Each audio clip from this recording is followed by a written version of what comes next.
pain, vaccinations, allergies, or kidney problems. Most common side effects include respiratory and urinary tract infections, headache, as well as injection site reactions for Vyvgart Hytrulo. I talked to my doctor about treatment my way. We all did. Ask your neurologist about Vyvgart.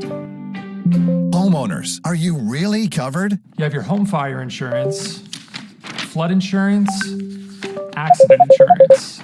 But how about your plumbing, your electrical, your appliances? Choice Home Warranty can help cover the repair or replacement of over 25 key systems and appliances. If one breaks down, it won't break the bank getting it repaired or replaced. Your fridge? Covered. Washer dryer? Covered. Heating? Covered. Your dishwasher? Covered. Your AC? Covered. Hot water heater? Yep, that's covered too. Join the more than 2.4 million homeowners nationwide that have protected their home with Choice. And Choice has a huge nationwide network of trusted technicians. Call Choice Home Warranty right now for special phone deals available today. And ask how you can get your first month free. Choice has been named the best home warranty company 6 years running and won awards for best claim service. With Choice Home Warranty, there's no home inspection, no commitment. Cancel anytime. I can't count how many times I was charged a fortune for a specialist just to show up and they couldn't even fix my problems. Now, I'm covered with Choice Home Warranty for everything, from my AC to my ceiling fans. Your microwave? Covered. Your stove? Covered. With over 100,000 five-star customer reviews, Choice is a company they all trust to be covered. And now, so can you. And if you call right now, you could get a special phone deal not available online. Plus, ask how to get your first month free. Imagine avoiding shocking repair costs. Call Choice Home Warranty now and find out how to get special deals only available on the phone. And ask how to get your first month free. Call 800-997-9823.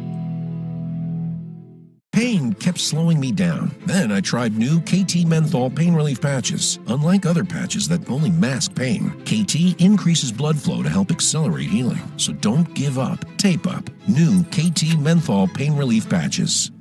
When I found out I had diabetes, it felt like a door slamming shut on my dreams. I wish I could tell myself what I know now, that with help from Dexcom G7, I'd take control of my diabetes and do more than I ever dreamed possible.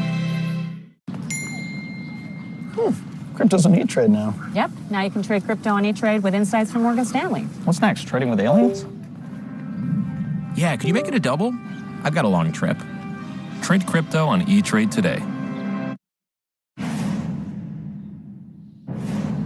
No matter what serious stuff we are covering out there, never forget, there is always good news somewhere, and on this particular program, we know that good news rules. I want to call your attention to a man that is taking on an enormous project, cleaning up the streets of New York City. His name is David Clark. He is a resident of Morningside Heights in Manhattan, and he has taken it upon himself to pick up trash, put up fences, and spruce up walkways block by block. He said what inspired him? His own neighbors. Watch this.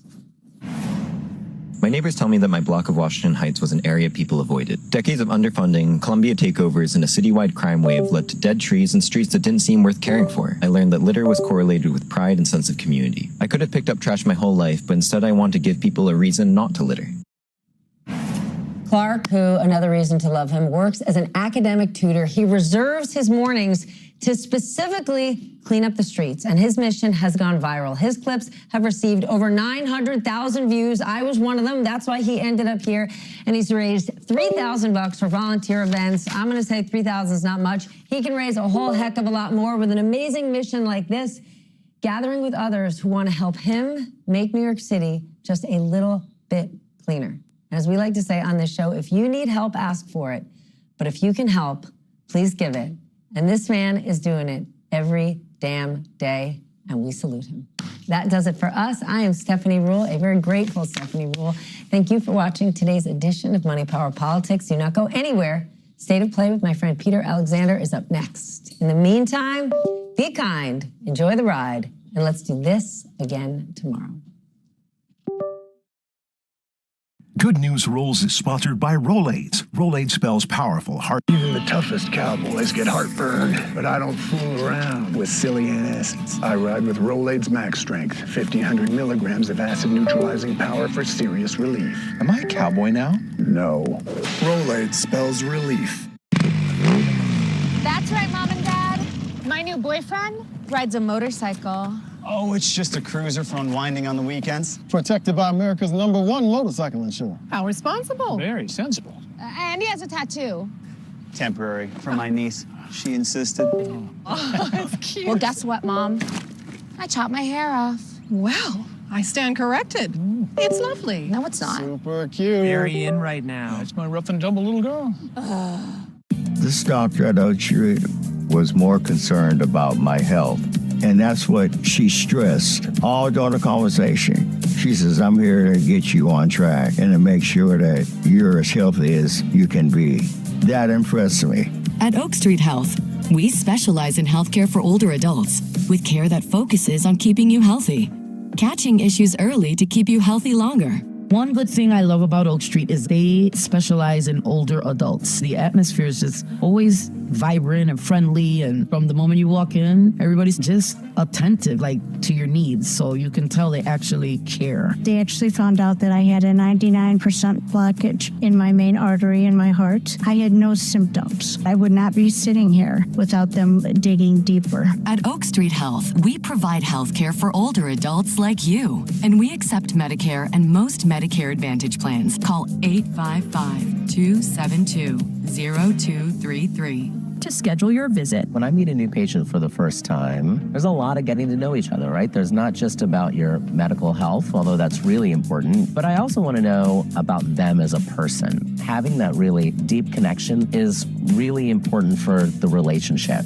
Because of Oak Street Health, I have been able to get my health in check where it should be. I've never had the level of care that I've had at Oak Street. I just started doing the right thing because of Oak Street, and I can't thank them enough for really saving my life. I feel better now at the age of 75 than I have felt in a long time. Sometimes there's two important questions you can ask yourself, and that is, are you just surviving or you're thriving? And so I feel that I'm thriving, and I had never had that before. Ready for care that puts you first?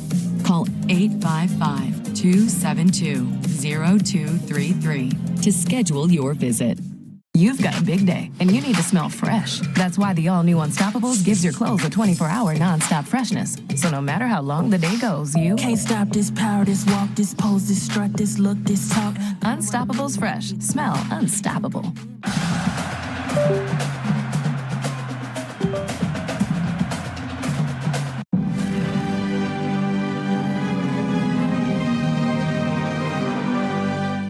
Up your credit score to up your ride. The better your credit score, the better your car loan. Establish credit with the Chase Freedom Rise credit card. Learn more at chase.com/rise. They say higher education is outdated, irrelevant, but at Grand Canyon University, we shatter the status quo. GCU's bachelor's, master's, and doctoral education degree programs combine coursework with observational education.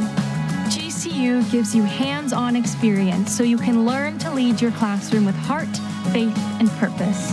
This is purpose-driven education. Take action. Find your purpose at Grand Canyon University. Visit gcu.edu.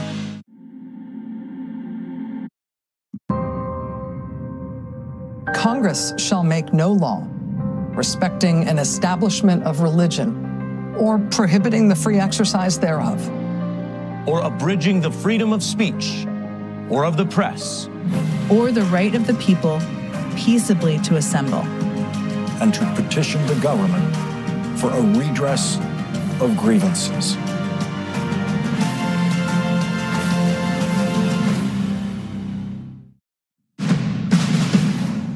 The Trump administration unleashing a new financial offensive against Iran, calling it an economic D-Day. Former Defense Secretary and CIA Chief Leon Panetta will weigh in. Plus, the U.S. and Canada now waist deep in a trade war. Canada's Prime Minister vowing his country will fight back dollar for dollar.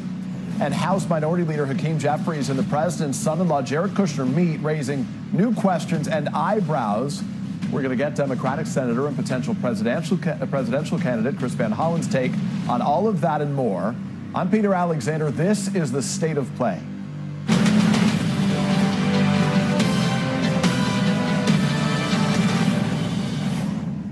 We begin this morning with President Trump and his threat of an economic D-Day for Iran. Just a few hours from right now, Treasury Secretary Scott Bessent's going to hold a news conference to detail what he says will be the single greatest financial threat ever against a U.S. adversary. In an op-ed for the Financial Times, he previewed the announcement, turning to Iran's trading partners, labeling them as enablers, warning that the U.S.'s objective is to sever every economic lifeline that sustains the, what he calls, tyrannical regime until Tehran stands alone, and that countries that still trade with Iran should consider the consequences of doing so. One of those countries is China, whose foreign minister today, ahead of Bessent's news conference, said China would watch developments closely and do what is necessary to protect its own rights. This move is the latest salvo by President Trump, who, after initially saying that the war would end within weeks, has kept moving the goalposts, repeatedly insisting the U.S. has won and that the war would end within days. Now, 6 months later, here's a reminder of his changing tune.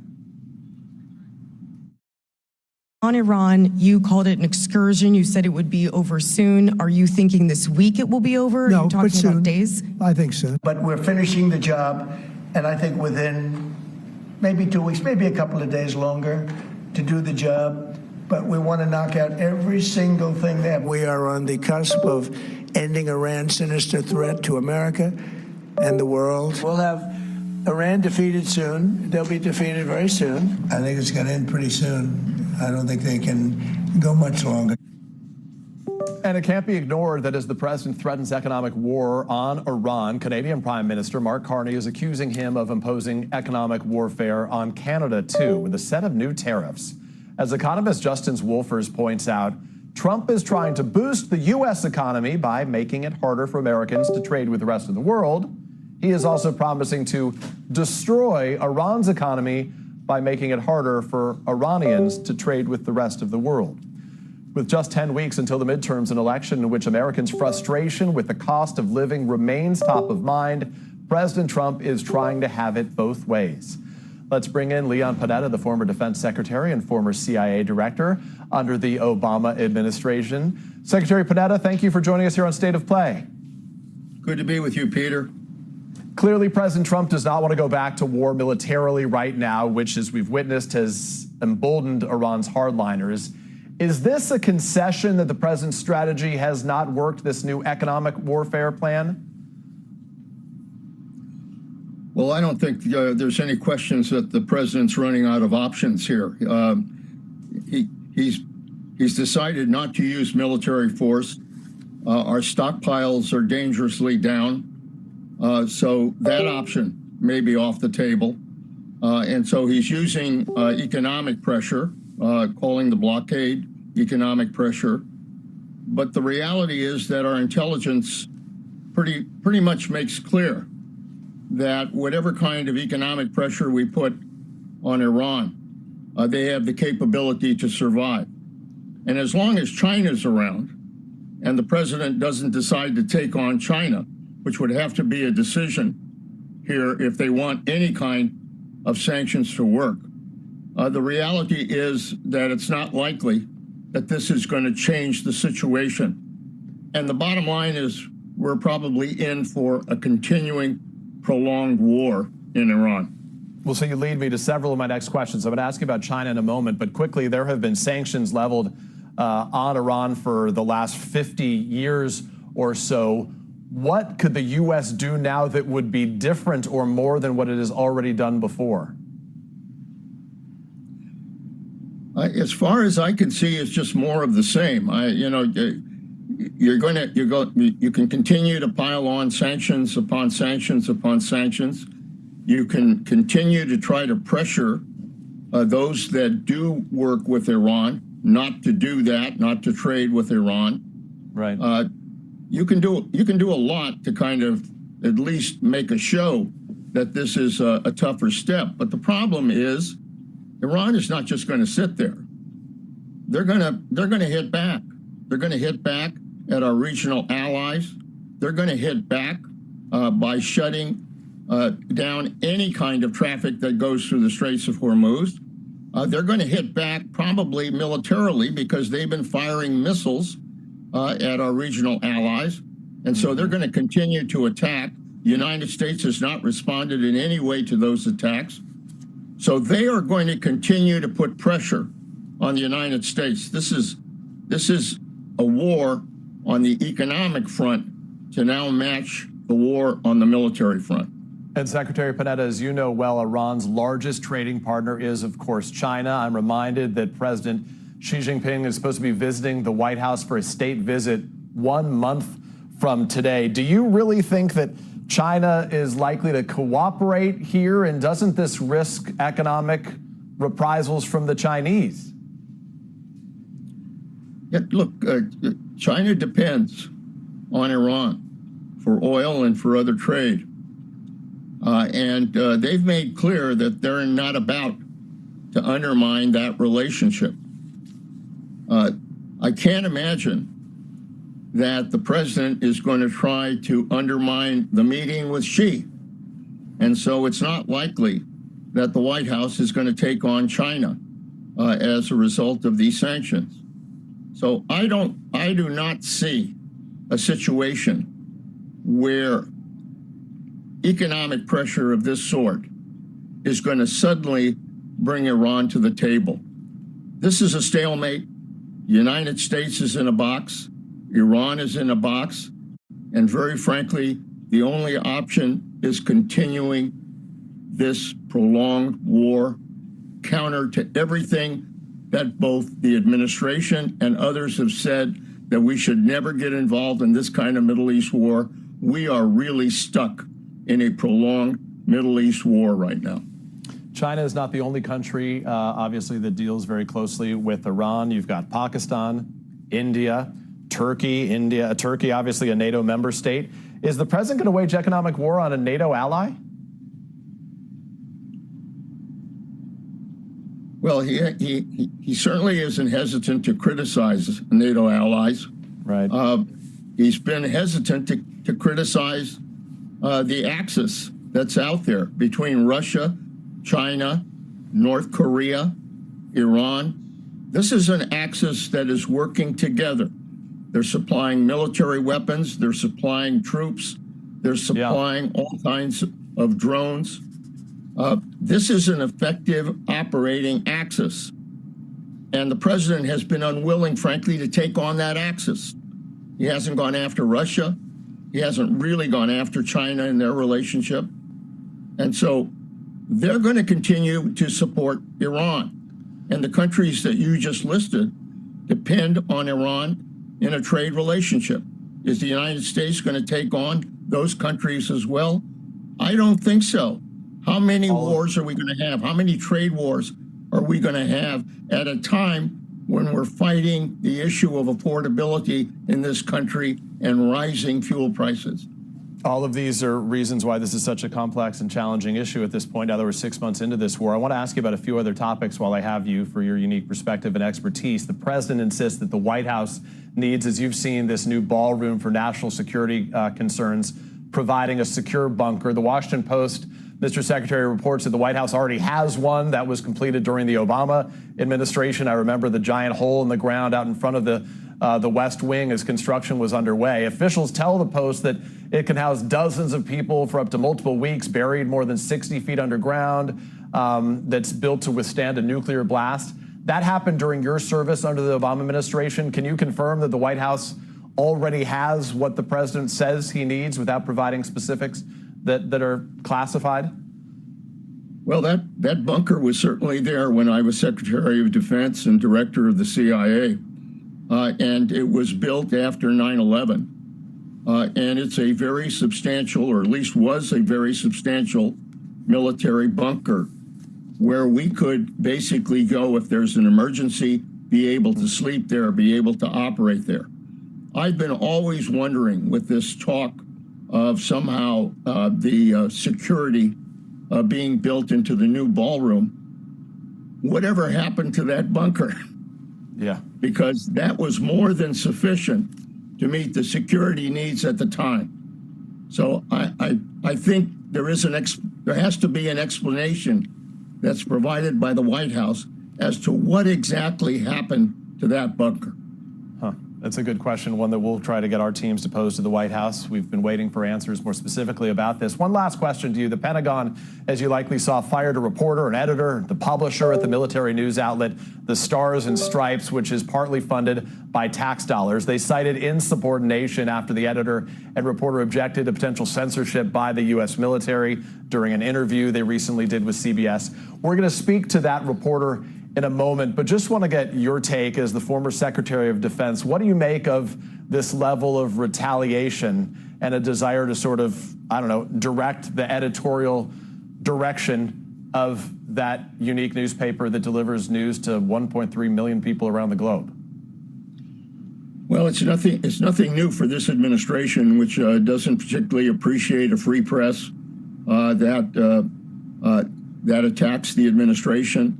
And raises questions, as Stars and Stripes did, about the situation on the Abraham Lincoln. And so this is clearly retribution. It's going against Stars and Stripes. Stars and Stripes is a newspaper that serves the men and women in uniform in the military. They are an independent voice. The military needs that voice. It would be tragic if they took steps to undermine that source of information. Secretary Panetta, we always appreciate your perspective and your expertise. Appreciate your being here on State of Play. Good to be with you, Peter. Coming up, much more on the Iran war as we are learning about the president's oil and gas stock gains amid the conflict. The Senator Chris Van Hollen, member of the Foreign Relations Committee, is going to join me later this hour. But first, the exclusive details about Hakeem Jeffries and Jared Kushner's secret meeting. We're back in 90 seconds.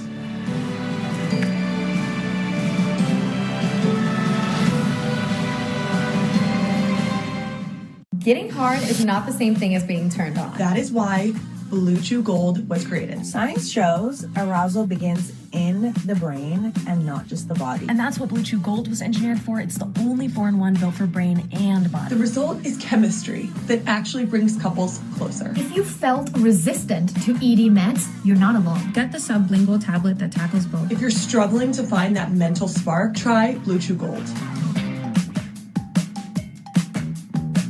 I always thought that I was too young to take Metamucil. But as I got older, my body just felt sluggish, out of rhythm. I didn't realize that my heart health and my digestive health were connected. My doctor was pleased when he looked at my cholesterol levels. He literally pumped his fist in the air and went, "Yes!" I feel good knowing that I'm taking care of my heart and my digestive health. It's like I'm a different person when I put my boots on. Metamucil. Digestive health starts here.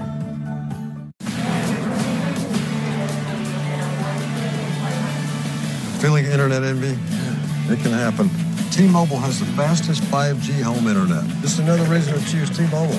And you too, you should try it. You'll love it. And if you don't, you get your money back. Money's good, right? You know, this is fun, isn't it? Get T-Mobile 5G home internet for just $35 a month with a 5-year price guarantee. Who wants to ride again?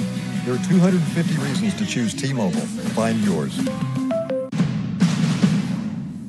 You're watching The State of Play. New questions this morning about why President Trump's son-in-law, Jared Kushner, met privately with House Minority Leader Hakeem Jeffries. We've said this before, but it bears repeating.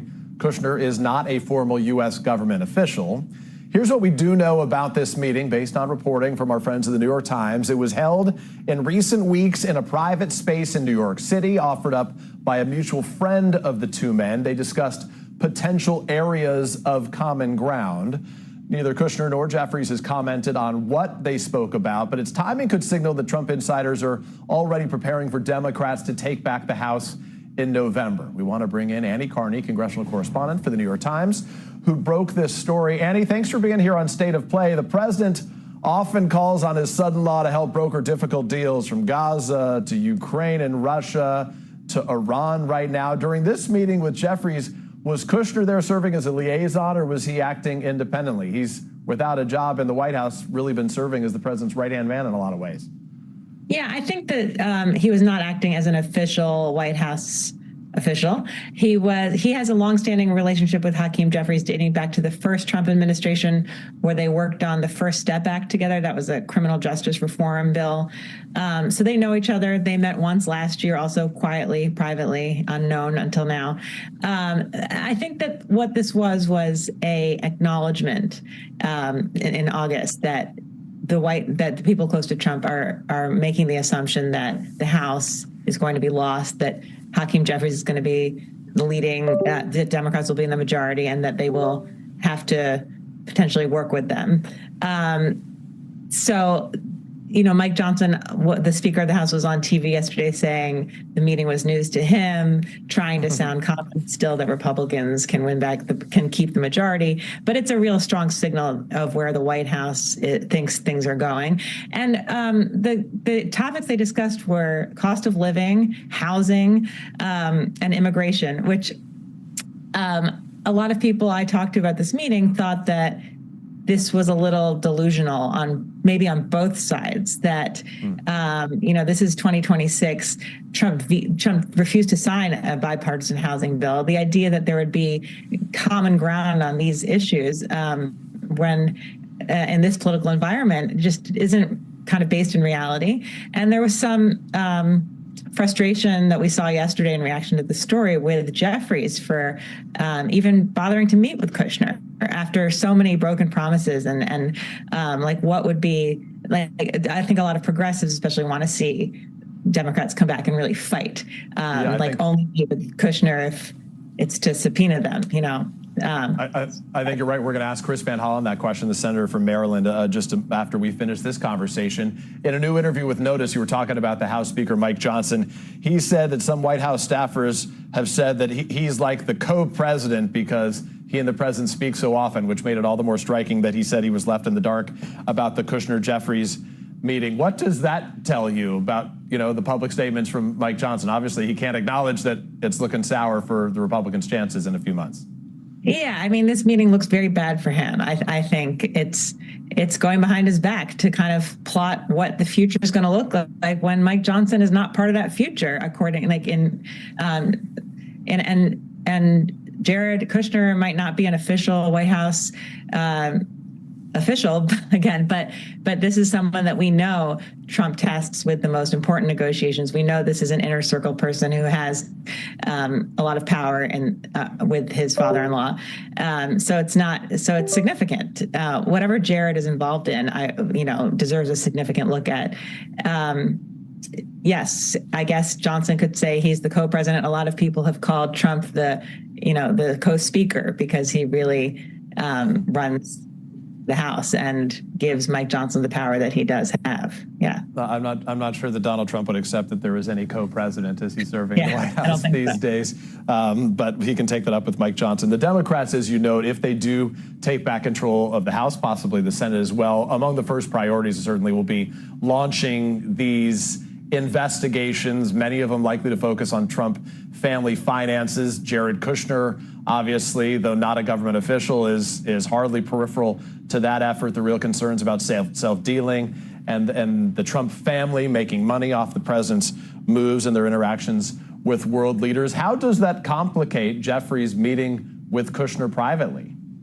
Well, I think that's why there was kind of a lot of concern about an alarm about this meeting, because that's what, more than finding common ground on immigration, Democrats want Jeffries to lead the House in oversight investigations. And there's going to be huge pressure for him to impeach the president. He has stayed noncommittal on that. He has said they're going to go after cabinet officials. And yes, the family finances, the incredible corruption that we've seen in this second administration. What does it mean that we don't know all of the details of what they discussed, but if there's a person relationship here that Jared is hoping to lean on to have to be left out of the main investigations that Jeffries will oversee, that would be of concern to people who want to see the family held accountable. Annie Carney, one of the best reporters in this town. Annie, we appreciate you very much. Thanks for sharing your reporting with us. Thank you, Peter. Coming up, much more on how this meeting between Hakeem Jeffries and Jared Kushner is sparking that backlash that we just detailed. The Democratic Senator Chris Van Hollen of Maryland joins us live next.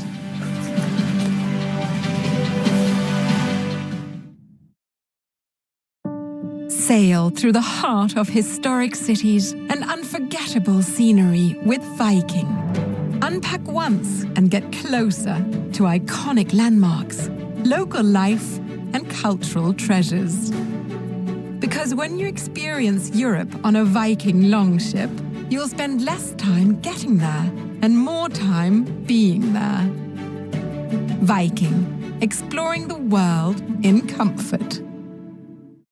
Before it reaches your skin, your water carries contaminants such as chlorine and heavy metals, which are harmful to your hair and skin. Jolie filters what you can't see. Chef Lena is taking the Tide Boosted test. I am? Yeah. Oh, yeah, I need it. I washed it with this stuff, and it still smells. Oof. Stinks. No, I'm good. I'm running out of ideas. Try Tide. It's boosted. The other stuff can't match Tide's Boosted Clean. Test passed. It's clean.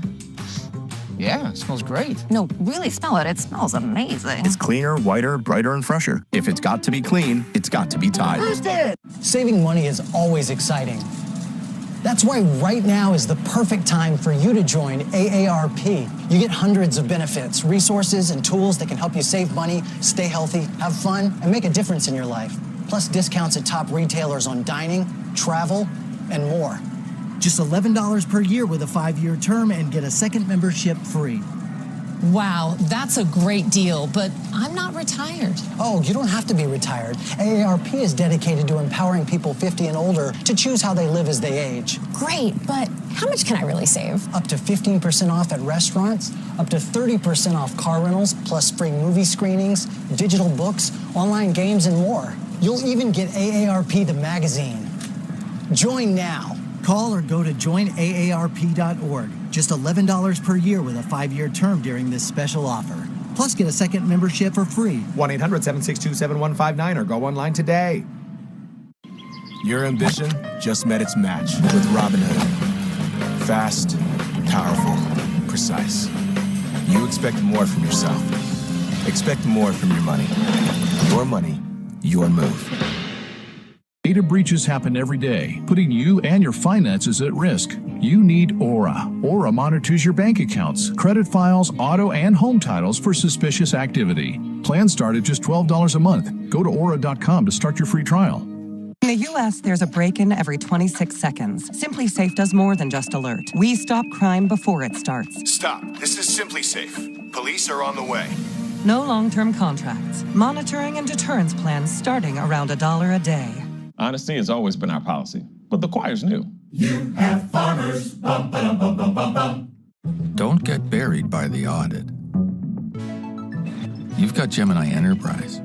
If you made bread, you'd devote your day to measuring, mixing, and slow baking it till perfectly golden. But you're better with dirt than dough. So you rustic it.